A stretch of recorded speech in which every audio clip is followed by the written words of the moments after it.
Research has too often been done in silos, with great focus on a narrow area of expertise.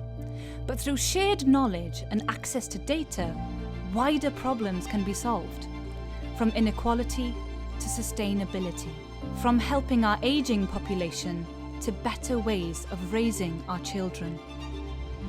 It's that spark of an idea disrupting what we know. By thinking differently, our behaviour will change. This research is already happening. But now there is a new home in Cardiff that brings it together. A place open to the world that celebrates and encourages innovative thinking, collaborative working, and sharing ideas. The world's first social science research park. Spark. A spark to change our futures.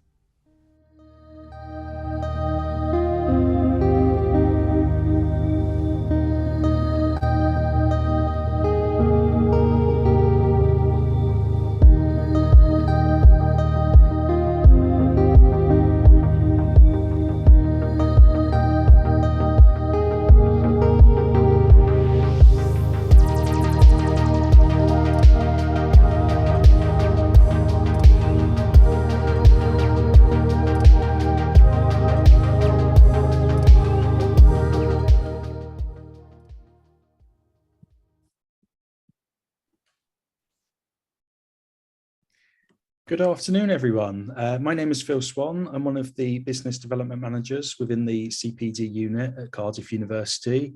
It's great to have you all joining us this afternoon. I can see people are still continuing to arrive. So let me just take a few moments to welcome and introduce you to the 2022 Virtual Summer School. Since the start of COVID pandemic, we've organised 2 successful years of these summer schools.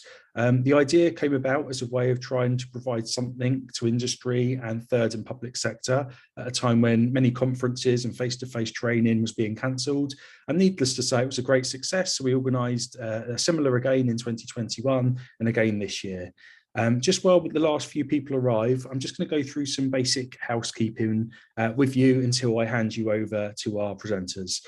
So the session will be recorded, which means you can access the back catalogue of sessions from this year and previous years using the CPD unit's YouTube channel. So I encourage you to do that. There's a wide range of topics on there. And although bookings for the remaining sessions for this year are now closed, we will be releasing those live sessions onto our YouTube channel as well. If there's any IT issues you have during the session, so technical issues such as sound issues, that sort of thing, please use the chat feature and myself or my colleague Jess will try and help you out to the best of our ability. If your Wi-Fi drops out during the session, just reuse the link that we sent you. Jess or I will readmit you into the session, so it won't interrupt the flow of the session or anything like that. Just reuse that link. And then finally, well, almost finally, we have a question and answer session at the end of the presentation. So please jot down some questions using the question and answers tab at the bottom of the Zoom page, and I'll pose those to our presenters at the very end. And finally, we will be collecting feedback at the end of the virtual summer school following the last session on Thursday. So we're really keen to keep identifying new sessions for future summer schools, really keen to get your feedback on what you've learned or what you found most useful. So please do keep an eye out for that feedback form. It only takes a few minutes to fill in. We do read them and we do very much appreciate any feedback that you have. So I think that's enough from me. I'll hand you over to our fantastic speakers that we have lined up for you this afternoon, Dr. Jane Lynch and Dr. Oishee Kundu. Thanks very much, Jane and Oishee. Thank you.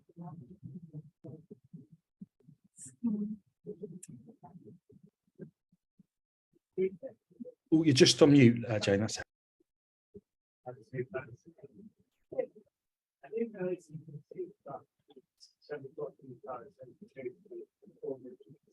Jane, now we're on the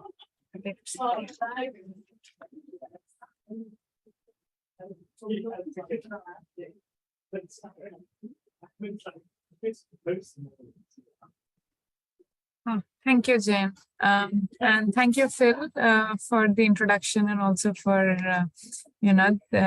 giving us this opportunity to talk about something that's very interesting. It's about innovation in procurement and supply chain management. And during this presentation, what we are going to talk about is how procurement can be really a vehicle for innovation and for other strategic purposes that an organization has. So the next slide, please, Jane. So outline of the session, just to tell you about what we are talking about. We'll speak about the power of procurement, innovation during crisis, why we require innovation and how procurement feeds into the innovation and procurement relationship. Jane will take over and talk about the key enablers for innovation, the tools, policies, and processes that we have in place, some case studies that illustrate the concepts that we will be talking about. And then we end with some tips for effective innovation and open the floor for question and answers. So next slide, please, Jane. Yes. So the power of procurement and what can procurement do for innovation? And that conversation has been quite strongly led, not just by people who work in procurement organizations, as you can see from this excellent quote that we present, but it's also led by the community of innovation and science policy researchers, and that is the community where I come from. And there, the conversation is about systems of innovation. Next slide, please, Jane. So the systems view of innovation, it starts from how we often talk about innovation as something that, we imagine it to be a pipeline or this cornucopia of innovation and technological development emerging from a lot of investment, public and private investment in research and development, prototyping or piloting, and then, having innovation as an end product. But innovation researchers have debunked this linear view or this myth of a linear view of innovation. But myths have long lives, so it still plays into policy. What is proposed instead is the systems view of innovation that, it's interlocking gears, that innovation emerges in a much more complex and beautiful way of researchers, pilot stage people, and also the users. So that's where procurement comes in. All of these people interact with each other, understand each other's position and what they are capable of, what their requirements are. So users and feedback being important for innovation to emerge. And this is especially important when we start thinking of the complexity of the challenges we face. Some of the challenges that we face as a society require us to be more collaborative in our approach to finding solutions, and innovations and innovating requires that collaboration to take place. So having a more systems thinking when we approach procurement in order to obtain innovation. Next slide, please. So innovation during a crisis, why pursue innovation? Innovation as an answer to questions we face in society for producing and delivering goods and services. So often the problems are about, COVID crisis recently, but also austerity, Brexit, the climate crisis, war, a situation of shortages and resource constraints, and innovation as something that is meant to support us, or innovation as something that emerges out of necessity in combating these problems. Jane, maybe we can have all the bullet points together. I'm sorry for the amount of animations I put in my slides. But yes, continuing with the systems view, what we have is this conversation about, given all these crises, how well do we know our own supplier markets, and how well do they know us? So how well does the small and medium scale enterprises, firms that seek to provide goods and services, or even those who are developing technology, how well are they aware of what is it that we are seeking?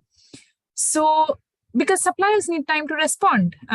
Suppliers need time to respond, and that is something that we have been seeing in all these different episodes that where we talk about procurement problems or innovation problems. Suppliers need time to respond, to make changes to their production and delivery capacity, redirect investments if need be. And often we also talk about focusing on local level suppliers for resilience given supply chain management issues. So innovation is often necessary given the problems we face. And procurement and supply chain management principles need to be primed and positioned in specific ways so that they can encourage and enable innovation and respond to these problems rather than act as barriers or hindrances to the innovation process. And I'll now hand it over to Jane to describe what are the enablers for innovation and how procurement can be an instrument for innovation. And yes, looking forward to questions and discussion afterwards. Over to you, Jane. Thank you very much, Oishee. Just move on my mouse here. Sorry about my technical incompetence here this afternoon. There, okay. All right, so I just started to think about what about innovation first of all. And a couple of months ago, I was at an event and I heard a suggestion that innovation is the new quality. It's an interesting concept, but I'm not quite sure about it. Most management theory was developed in the 1980s era. Quality then, it's hard to believe, was desirable or the ambition. So quality was the order winner. It's hard to believe that now today, though, as quality is actually the market qualifier. It's a given. We expect quality when we buy products. But where does that leave innovation then, if we're trying to compare the two? Is it an order winner or a market qualifier? And I think that's something for you to reflect on individually within your own organizations. I'm conscious that we have participants here today, even if they're not attending, they'll probably hopefully watch the recording later, who are representing a variety of sectors from buy and supply sides. So we've got public, private and third, we've got local authorities to healthcare, and we've got business leaders in aerospace, food and IT, to name but a few. So I guess your current stance on innovation might depend on the industry sector in which you operate, the market forces, the culture of the organization, and maybe dependent on the extent of innovation, which is normal practice for your organization. It seems that innovation is mentioned in almost every strategy document or value statement. And as I've written here, Charles Darwin said it's not the strongest of the species that survive, nor the most intelligent, but the ones most responsive to change. And I'm sure you're all very familiar with that quote, but sometimes it's a helpful reminder, but it's never been a more poignant message than the one facing us in the last 2 years. But let's face it, some of us are better at managing change than others. One of my observations in society, or perhaps because of the teaching that I undertake at the university, is the urgent need to move away from our obsession with perfection and getting things right. And again, that was another concept, get it right first time, a typical 80s development. So I think we've really got to think about, as we move from childhood to adolescence, we're taught that good behavior and high performance leads to praise, and that good learning is about passing exams. But don't worry, I'm not for one instance suggesting that we all start behaving badly. But at what point in life do we start to realize and accept that to achieve richer meaning and purpose in life, it's about taking risks? And by that, I mean calculated risks.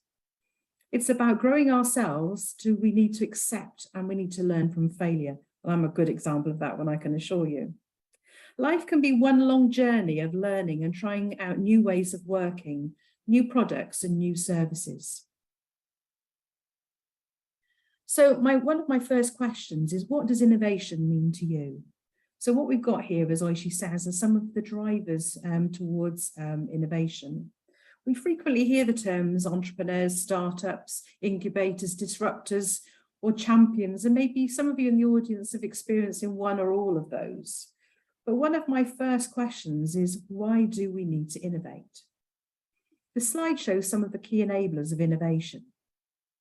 Globally, the public sector has developed a reputation of being slow to innovate, but since COVID, that seems a pretty harsh judgment, I think, and even more so in Wales. I recently co-authored some research using OECD data for 44 countries to examine whether more governments introduce innovation policies during the crisis period. And yes, there's no doubt that open innovation has been used much more widely in the procurement of healthcare. Didn't really need to do some research to know that. But should it take a crisis to realise the importance of supply chains and the strategic relevance of procurement, the need for agile working and to mitigate the effect of another crisis? What we're exhibiting now, of course, what we're experiencing now, of course, is multi-layered crisis points, as Oishee just pointed out.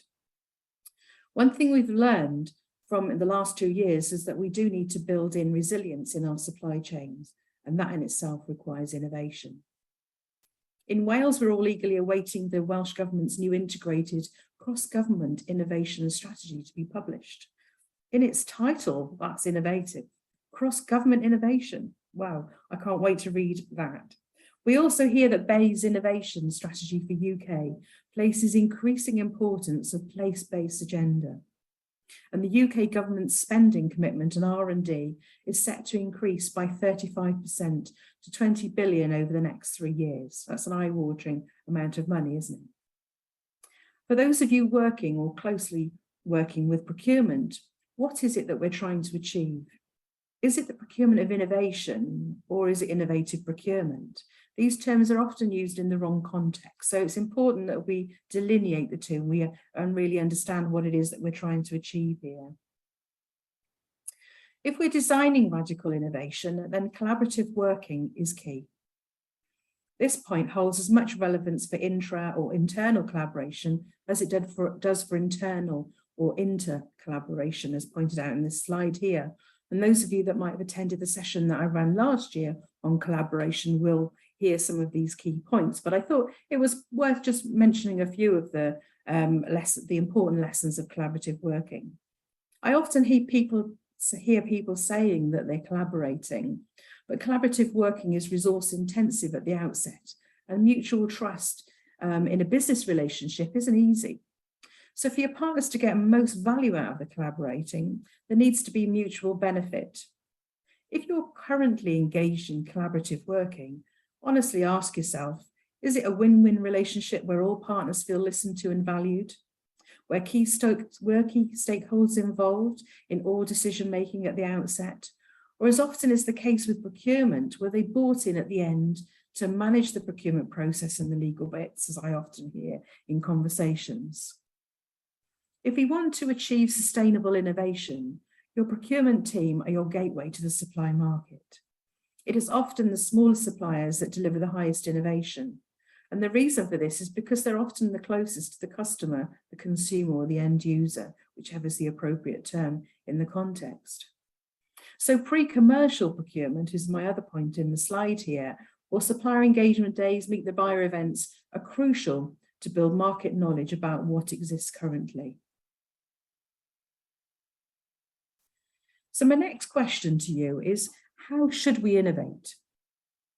And what you've got here is a spectrum, a broad spectrum of different types of innovation, from closed to open innovation. There's a lot more in between, of course. But I think let's first of all distinguish open innovation and closed innovation by understanding how the innovation was created. So closed innovation is developed by a single organisation, and when we advertise a tender, we're actually seeking existing solutions which we hope are unique or innovative and represent value for money. But if we look towards the right-hand side of the spectrum here on the slide, we can see in contrast, open innovation benefits from external knowledge from one or more multiple partners. So what we're moving more towards is this kind of co-creation approach to develop the innovation. In this extreme, we can see from the spectrum in the model slide, co-creation becomes possible when multiple partners are involved. It's also a very rewarding activity, and it's really highly motivating if you've been involved in projects where co-creation is a key part of it. So in this particular slide, I've put together a table. It depends where you've got your bar. You might have to move it around if you can't quite see the table on the slide. But it shows the difference between SBRI and innovation partnership approaches. Both add tremendous value, but only if they're used in the most appropriate situation. So what we can see as the differences between these two approaches is who drives the innovation and the ability to be able to scale up.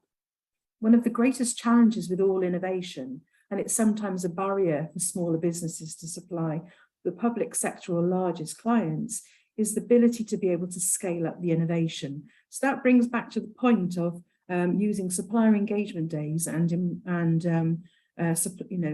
meet the buyer events to really engage with the market so that they're able to prepare themselves, prepare their supply chains to be able to supply the public sector or the private sector if it's a larger contract value. At this point, I think it's worth defining what an innovation partnership is, if you're not already familiar. It's actually something that I've been sounding the trumpet over at many events and trying to find like-minded souls. And I have to say, there are very far and few between them across the UK in particular. But my European partners seem to have a completely different view on this and a much more open and liberal view on the role and the purpose of an innovation partnership. The aim of the innovation partnership is where there's a need for an innovative product, service or works that cannot be met by those already available on the market. So it's all part of the regulations here, and there's some really good articles that you can access on the internet around this if you're interested. But the important thing to remember here is that an innovation partnership is relevant where there are high research and design costs for the supplier and buyer. If we use buildings as an example, you require at least two phases, the R&D phase and the building or construction phase. The R&D phase means that you can invite open innovation, and this may include inviting consortia bids, something else I feel quite passionately about. Suppliers receive a contract award to develop the innovation, and it means that technically you don't need to go back out to market to procure for the actual manufacture or production of what it is that you're innovating. So you can see that there is a desire to that, but there's obviously a caution around it. The reason that there's so much caution around it by lawyers and supporting this innovation partnership approach is because the pace of innovation in the global supply market moves at such a fast pace now. It's difficult to be absolutely certain that a solution does not already exist in the market during the period of the tender process. However, the good news is I understand that with the new procurement regulations coming in, procurement reform, apparently R&D will be built in and the innovation partnership will no longer be necessary if we want to build innovation in at the R&D stage. So I'm really looking forward to reading a lot more about Wales' approach on that in particular. My next slide is for you to consider what you've learned from other innovations. So I've put together a few examples that I've been involved with. The first one is Infuse. Infuse stands for Innovation of Future Public Services, and here's some of the delivery team, as you can see here. So I think research is a collaboration. You can see the partners that are involved in this. And basically, I think there's something just around 80 people have actually 80 civil servants have been through the Infuse programme currently. We're currently looking, we just started delivering cohort, we call cohort 2. We've had cohort alpha to test the delivery model, cohort 1, and now we're in cohort 2 stage. So I think really some of the experiments that have come out of the Infuse programme have been around accelerating decarbonisation and rebuilding communities. So a couple of the examples I've just got listed to share with you: embedding an ABCD approach in local authorities, carbon literacy training, enabling the communities of the Vale and Ask to address the climate emergency, looking at a deposit return scheme as a viable solution to managing and overlooking the waste stream, mapping CCR residential area for prioritisation of decarbonisation interventions. So some really interesting projects that have emerged from the Infuse programme. Basically, anybody that goes through the Infuse programme has to go through 3 lab sessions. And the labs are distinguished in adaptation, so understanding why we need to change and how we go about change. Data, looking at different types of data, data integrity, how we cleanse data, how we analyse data, but importantly, particularly in procurement, how we better use data to inform our decision making. And then they come to the procurement lab and we talk about strategy, policy. We look at different toolkits and we look at how we can, and in Wales, of course, that's something we have an abundance of. For me, one of the, and hopefully for Oishee as well, one of the really valuable parts of being part of the Infuse journey is that we've been delivering procurement sessions to non-procurement professionals. So in many respects, what we're doing is we're elevating the role and purpose of procurement to say that if you want to procure sustainable, innovative solutions, everybody needs to be involved. It's not just the responsibility of procurement. If you want to involve, if you want to, deliver more sustainable innovations, you need to bring procurement into the conversation at the outset so that they can engage with the market in plenty of time. Don't give them a 2-week window to go out and find something innovative. It just doesn't work like that. Because of course, when we're thinking about what we're trying to achieve through that, we have to think about the procurement process that we're going to be used to be able to go out to the market. This was another project that I was actually involved in. And this was a zero carbon timber frame council housing project on scale. It's actually past stage 2 now, which is quite remarkable. I'm quite excited about this. We applied an innovation partnership approach. So basically it was 14 partners, 11 local authorities with Paris leading, and 3 housing associations who were looking to go out to procure these council housing, so timber frame council housing. Now, why is that innovative, you're saying? Because of course we all know that timber framed housing isn't innovative, but to produce it on scale is. And that was actually the innovation. So the point here is that innovation doesn't necessarily always apply to the the product itself. It's the ability to be able to scale it up and the impact that that might then have. So the procurement process you can see in front of you in the slides there was split into 2 stages. And you've got the estimated time that was involved there. And it was a really interesting, stage 1 was a really interesting stage. It was the first time that we knew of anything like this that actually happened in Wales, and it was delivered successfully, and the contracts awarded successfully. So each of the local authorities went out to recruit, basically, through a tendering process, their innovation partners. And their innovation partners would work with them to develop a solution. The idea being that when we come to phase 2, we're looking to produce around 1,400 of these homes annually. So, really thinking about the supply chain aspects of this was going to be absolutely critical. So we're just going into the phase 2. So I'm sure that if you are interested, you can find lots of information. Tom Simmons from Paris will be able shares quite a lot of information on this in LinkedIn, so I'm sure. But if you wanted to contact me afterwards, I'm happy to share some information on that one. The second project that I wanted to share with you is Adopting Together. And this was an innovation through collaboration to transform child adoption services in Wales. And you can see again the partners that were involved in the actual innovation and how we had to collaborate together. Collaboration applied here in multiple ways. I'll just move my slide a second.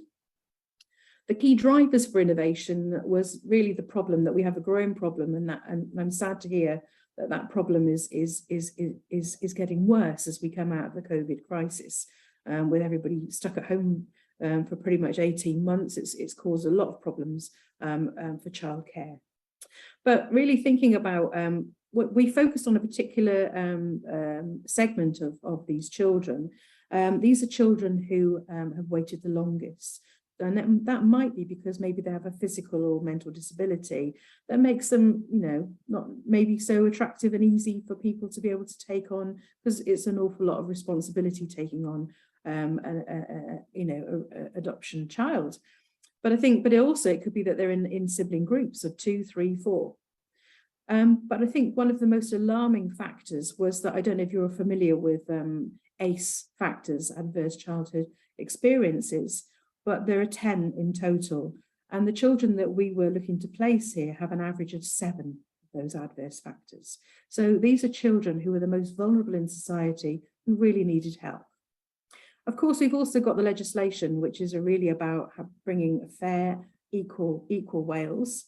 And so, really thinking about the ways of working were critical in what we were trying to achieve here.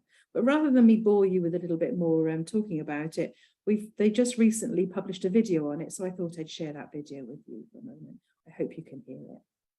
Bear with me a second while I set it up.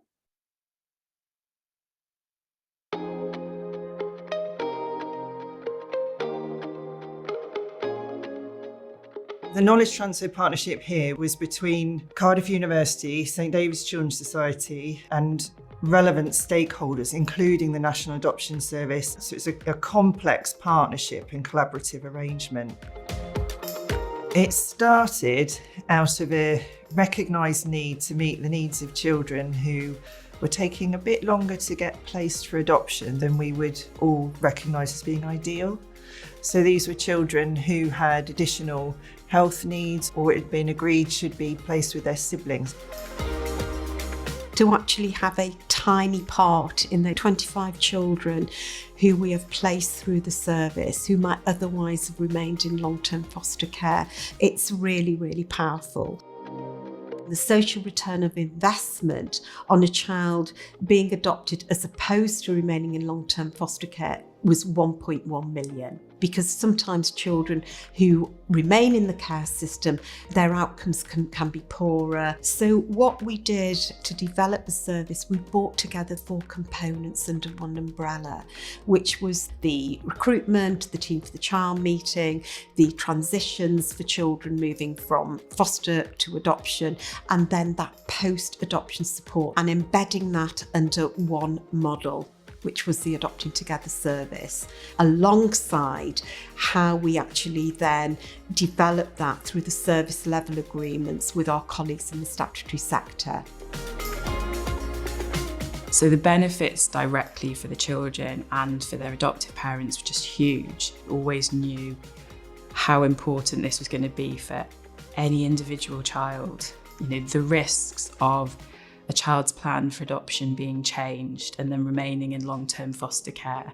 We knew that those risks were there, and if we could find a family, if we could use this service to ensure that we were helping to find families, but we were also giving those families the right knowledge at the very beginning to support them as they created their new family. What we've now got moving forward is that the Adopting Together service is now firmly embedded into the National Adoption Service overarching strategies. It's also now embedded in the draft Adopt Cymru 2025 plan that is going to determine strategies for adoption moving forward.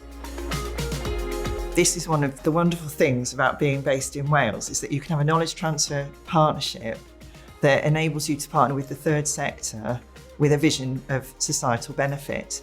And I think that's partly because the Welsh Government have long believed in that, but then it's been underpinned by and strengthened by the Wellbeing of Future Generations Act. And it gave us the legislative backbone, really, to go forward, because everybody could align around that act.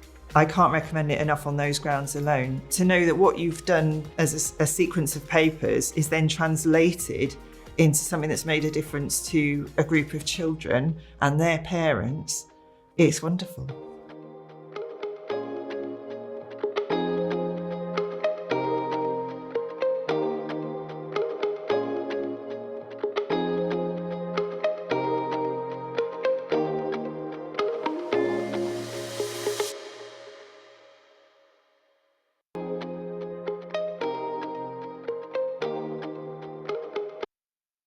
Okay, so that really kind of illustrates, if you remember the spectrum that I showed you, the far end of open innovation. And I was actually delivering one of the lab sessions with Infuse when they recorded that. So basically, collaboration to achieve innovation was applied in multiple ways. There was collaboration across 3 third sector organisations who deliver the adoption services. There was collaboration between the lead organisation, which was St David's Children's Society and Cardiff University. There was collaboration within Cardiff University between the School of Psychology with Catherine Shelton, as you see there, and myself in Cardiff Business School. But then there was also collaboration between the solution, the innovative solution that they created, which is now known as Adopting Together, and it's got an actual framework that is being applied quite broadly now across Wales. But it was required a collaboration with the statutory sector as well. So I think the point that I want to make here is that when you're really looking for this radical innovation, it's really important to get everybody involved, all key stakeholders involved from the outset. And the reason that was such an important point, in this particular project is because you can develop an innovative solution, but if the public sector don't understand what you're doing and why it's different, then it's very difficult for them to be able to procure that service.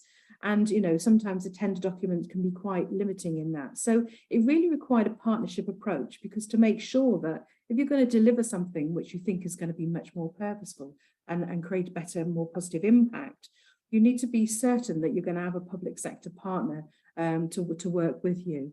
And it required radical transformation in terms of the way that child adoption services were being procured. So when we started the journey, child adoption services in the majority of authorities, not just in Wales, are being procured through spot purchasing. Let's just take a reality check on that one. We use spot purchasing for buying administrative items, janitorial items, and now we're using spot purchasing for helping a child's life. So what we actually moved from was from spot purchasing to service level agreements. We couldn't have done that, and it wouldn't have been possible if we didn't involve procurement representatives from local authorities across Wales from the outset. Some engaged with us constantly right the way through the journey and helped us to develop the service level agreement, which was applied then across all the regions in Wales. Some didn't ever really engage. And it was quite interesting that the ones that didn't engage were the ones that were more reluctant to procure the new service and see the value of the service. So, it really is important to get that, that support from day one and make sure that people understand the value of why you're trying to make the change, and to help and get them involved in making that change as well. So this is just an illustration of the stages that we took, because I think it's quite a good example to look at extreme levels of change within innovation, and the innovation was being applied in multiple ways. So my role in supporting this particular project was really to look at it from a procurement perspective, and to look at moving from that spot purchasing process to moving towards service level agreements. And once you got one region on board, we then had we were then able to be able to showcase the results of the impact of those changes that are being made, and eventually other regions became on board to support that. So a really, really positive story, and it was actually recognised by KTN, Innovate UK, as having the highest social impact. So it won an award in the UK last year. So we're all really proud of that. But what we're more proud of is the fact that I think we're in, there's actually a meeting today which clashed with where I am here right now. I'm part of the stakeholder steering group as it stands still 2 years after the project finished. But they're well into the 30s now of children that have been placed through the scheme. So it just kind of shows you what is possible if you get the right people around the table at the right time.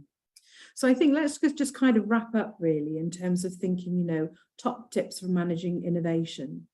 I think that, innovation and collaboration are inextricably linked. If your innovation isn't going right, it might be that you haven't got the right partners around the table to help you to deliver that innovation effectively.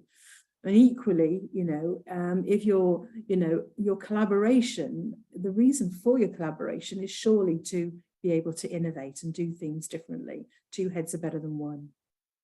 So I think really, first of all, think about how innovation is managed currently in your own organisation. And is there more that can be done? Who are your innovation champions? Do you have an innovation champion? And it's, you know, however large or small your organization, it's always good to have these champions within the organization, because they can be the ones that really dedicate the most time. It takes time, effort, and research to get things right. And it's a bit like sustainability. You need somebody who is an expert in sustainability. And it may be that the sustainability and the innovation champion are the same people. Because of course, now today, that's what we're really focused on achieving, isn't it? What are the grand challenges that you're trying to address? And I think that really helps you to move from this process obsessed approach to innovation to outcomes approach to innovation. If you focus on what you're trying to achieve, then you can think about retrofitting the process to fit it and to get there. And that's exactly what we did with both with the housing project and also with the child adoption project. But it's also the approach that we've taken with Infuse as well, in that we asked, before we started the Infuse delivery, we asked the chief executives of the 10 local authorities in the Cardiff Capital Region, what is it that keeps you awake at night? What would you like to address? But doing it individually as an organisation is very difficult. So, you know, that's why we focused on those outcomes, and the two that came out the strongest through those interviews were accelerating decarbonisation and rebuilding communities. Not surprisingly that we were, you know, during pandemic at that time. And of course, that's not gone away. Those grand challenges haven't gone away, they're still there. So what are the most appropriate categories of spend? What does the supply market currently look like? What data do you need? And I think this is a really critical point here. You know, quite often we don't always have the information that we need. And that's why bringing in partners to help us deliver the innovation more effectively is going to be absolutely critical for us. And who needs to be around the table, not who's available. And I know that's easier said than done, you know, when resources tight. But, you know, that is I've never, you know, when we think about collaboration and where collaboration goes wrong, quite often it's because maybe we haven't got the right person who has, you know, there are skills that are necessary to make collaboration work in terms of delivering it in the right way. So if you haven't got the right people around the table who are maybe not able to make decisions, and maybe because they're not able to make decisions, they feel less informed or they feel less confident to be able to participate and to be involved at every stage. So I think, you know, where possible, if you're really serious about innovation, you need to make sure that, you know, you invest in getting the right people in time to get the right people around the table. And I would also say take legal advice and take it early on rather than at the end. But of course, you know, we're all waiting for the change that's about to happen. And as chair of the local SIPS branch, I attended the event that was the lunch and learn session that was available, looking at a summary. And yeah, it looks a very interesting pathway ahead, and hopefully much more receptive to open innovation. So I think that really kind of wraps up what we wanted to say today. So I think we've got about 15 minutes to address any questions that you might have. So really do open up the floor to any questions that you might have from us. These are our contact details, and you're very welcome to contact us at any time, you know, today, whenever. We've both got very strong social media presence on LinkedIn and Twitter, and you know, we really want to help people to move forward with these innovations. So any questions, please? I don't see any questions so far. Thanks very much, Jane. We've got one question that's come in, but I very much encourage anyone else, if they would like to pose a question, to either use the Q&A tab, or you can use the chat tab. Or even if you would like to pose your own question, you're welcome just to raise your hand, and Jess can unmute you. So don't be shy, feel free to post your questions in the next few minutes for Jane and Oishee to answer. But I'll just put to you this first question that's come in. You mentioned about procurement in a time of crisis. I think that was quite early on in your presentation. How is procurement affected by the current cost of living crisis?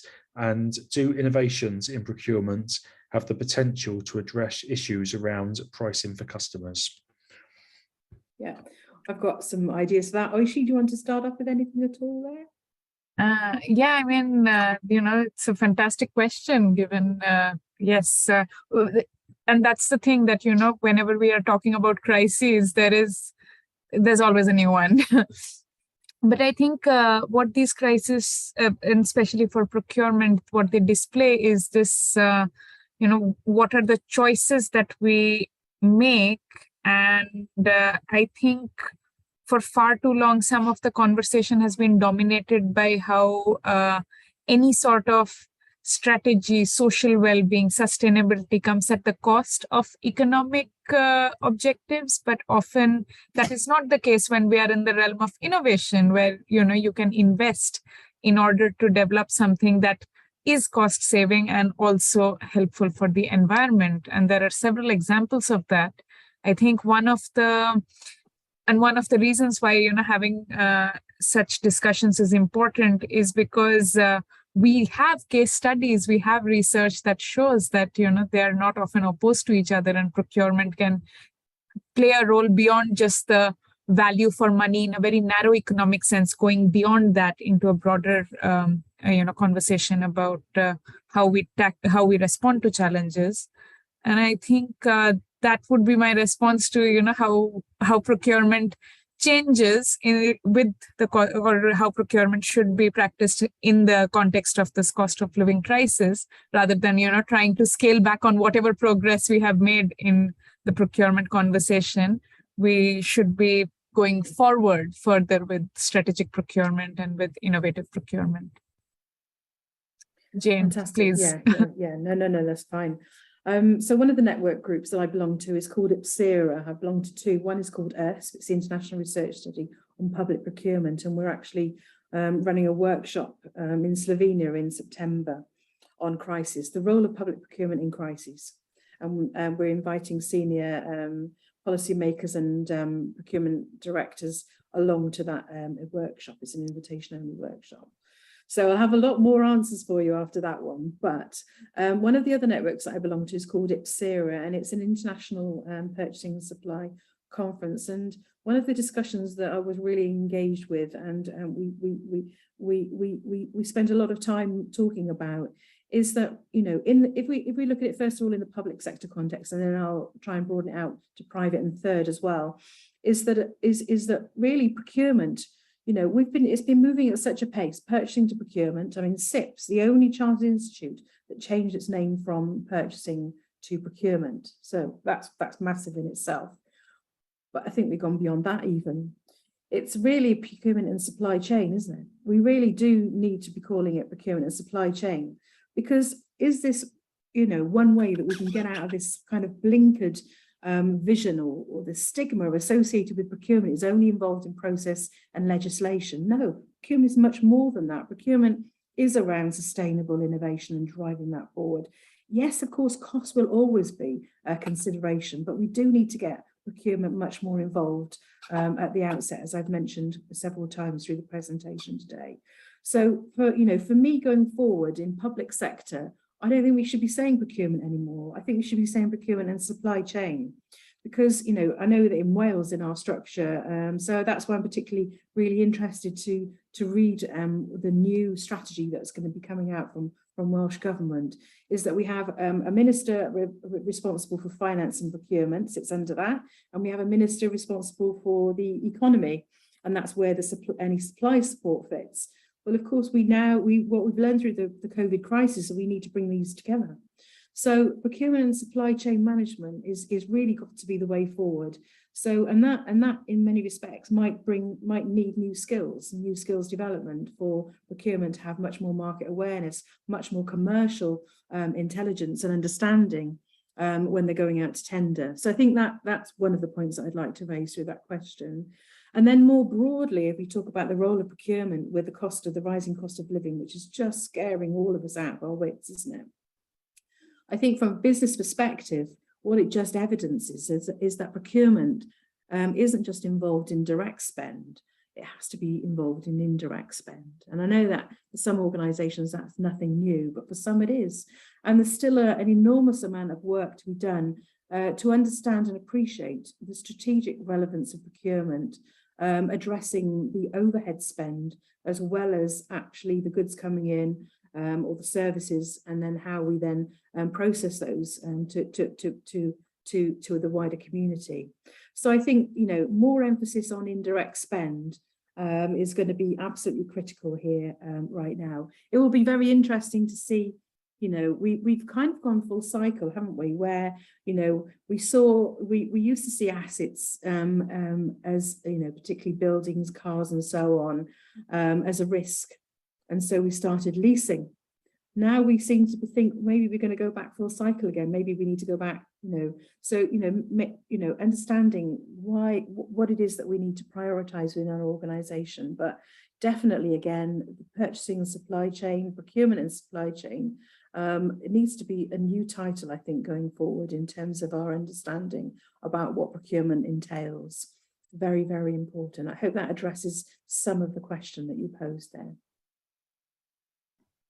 Oh, that's great. Thanks very much for those answers. I think that's the only question we actually had in. So unless anyone is currently in the middle of writing their question and can post in the next sort of 30 seconds or so, I think that would probably leave us to conclude today's session.